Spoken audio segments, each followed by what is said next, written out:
Right, welcome to my relaxed review of Jumanji. I actually watched this a good kind of 2 weeks ago now, I think, and I never got around to doing a review, but I thought I would kind of just give my thoughts in a spoiler-ish, discussion-based kind of format. Now, for those that don't know, obviously the original Jumanji came out quite a long time ago, featuring Robin Williams, an amazing guy, R.I.P. And this film kind of came out of nowhere and had a reasonably good-ish cast.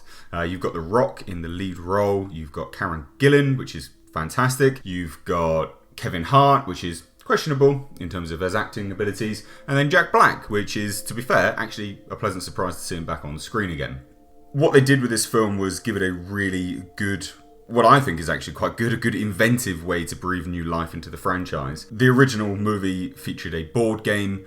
This did feature the board game in a kind of flashback sequence, but then the board game adapted, it grew. It's a magical world, so it changed and transformed with the times. People don't play board games anymore, they play video games. Therefore, the board game became a video game, which I think is personally a really inventive way to actually breathe new life into a franchise. And it doesn't actually come across that forced, it's done in quite a tasteful-ish way, and it surprisingly works. The idea is that the player, once they select a character, they get sucked into the game and they are the avatar that they selected, their character. So you've got our lead cast and then you've got our counterparts, our young, weedy kid counterparts, which does make for an interesting dynamic, but it also does lead to some questionable acting further down the line. The Rock, his counterpart is, lo and behold, a weedy little guy.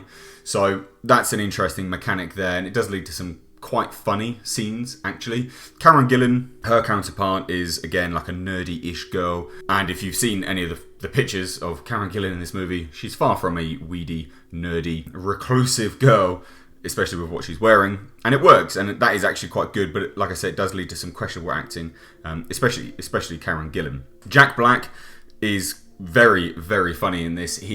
His counterpart is actually the stereotypical hot girl, and that does lead to some very campy lines, some very campy but funny acting from Jack Black. And I've got to say this just straight off the top, it was actually really, really good to see Jack Black on screen again. I've forgotten how much I enjoyed his movies. He is surprisingly a good actor, I would say. He doesn't have a lot of range, but he's good at what he does, and he performed very, very well in this film. Then you have Kevin Hart, which his counterpart is a big black guy, basically. That does lead to some interesting dynamics because the counterparts to the characters in the real world do have some beef with one another. The weedy kid and Kevin Hart's counterpart have some issues, some history. They were friends, they're not now, so on and so forth. Which obviously, when the roles are reversed, does lead to some interesting kind of social commentary and some dynamic between the two, and some funny scenes. It also leads to some funny scenes between the hot girl, Jack Black, I can't believe I just said that, and Karen Gillan as well. But again, there is some kind of social commentary aspect to this film. It's not really forced. It's done in quite a funny, kind of tasteful way. It's not... There's nothing which is overly ham-fisted about this movie, and it is all done rather pleasantly. I will say this straight off the top, though. This is a kids' movie through and through. You know, it's not...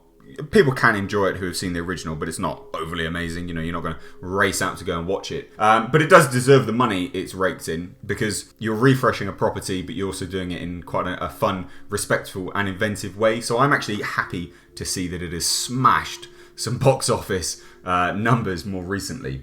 So anyway, that being said, I've kind of digressed a little bit. They get sucked into the game into Jumanji, so into the game, and the dynamic is that you've got to play through levels. So you have the start level, medium level, so on and so forth, and you have lives. You would have seen the trailer by now, and this is all spoilers anyway, so it doesn't really matter. When you lose a life, you die. You actually feel it. It's quite horrendous and quite horrific. And then you fly from the sky and land. It's quite important, and they introduced that early on because it's one of the closing scenes, which is good. It's nice that they kept in universe and they kind of flitted back and forward between universe elements which they've thrown in from the start. I like that personally. It bodes well. It also shows that they constructed the script in quite a good way. So they have to play through these levels, and the aim is to return a green gem to the Jaguar, the Jaguar stone, basically, of this Jaguar statue, and then you've saved Jumanji and you can leave the game. If you die in the game, you're dead. So it does have some of the elements of the original film, and also there's some good throwbacks to the original film. There's not massive nods to the original, but there is one which is fantastic. In the introduction to the film, we get a guy getting sucked into the game, and you never see him again. However, he is in the game still, and it's like 30, 40 years on, and our new main characters come across him in game. With regards to that, he's actually been living in Alan Parrish's old house, which is a really nice throwback. It's on there for, I don't know, maybe like 5 seconds, if that, but they touch on it, they put it away, and they move on, and that's a really nice nod. It's not fan service, but it makes sense in universe, and then they move on. They don't dwell on it, and they don't pander to it either, and it's nice. It's done in, like I say, quite a very, very tasteful way. So from there, we'll kind of run down some good points. The comedy is surprisingly good. Kevin Hart does get a little bit annoying here and there, but that is probably just my taste in humour. He shouts quite a lot, and it's not what I personally enjoy in terms of comedy. However, some of the interaction between The Rock and Kevin Hart is fantastic, and their chemistry comes through as always. It is really, really good to see, and it's nice when they can include them in films together when it makes sense.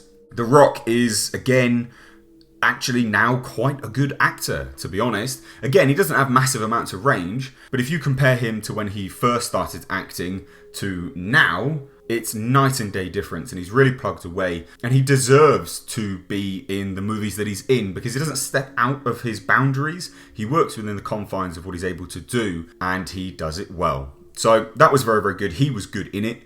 He's funny as well. Again, he legitimizes himself as a comedic actor in this movie, much like the others that he's done, but he does it very well here. Karen Gillan, great to see her. She is a good actress. You know she's a good actress anyway from her repertoire. However, there are some issues with her which I'll kind of push on into a second. Jack Black, good.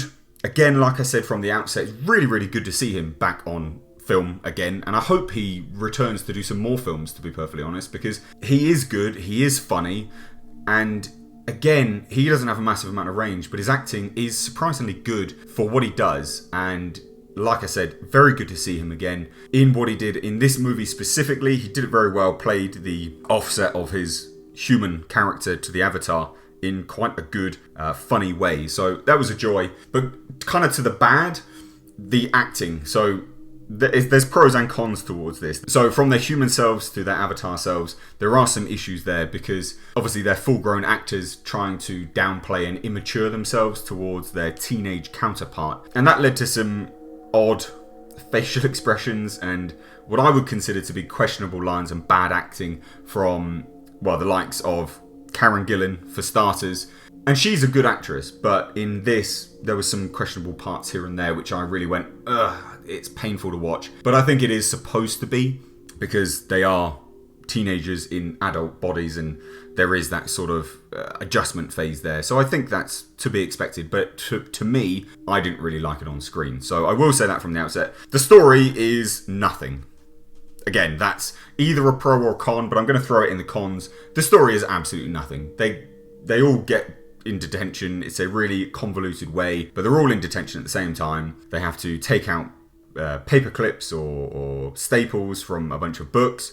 They get bored, they pick up the game, they get sucked in. That's basically the story. To win and survive and not die, they have to complete the game and get out.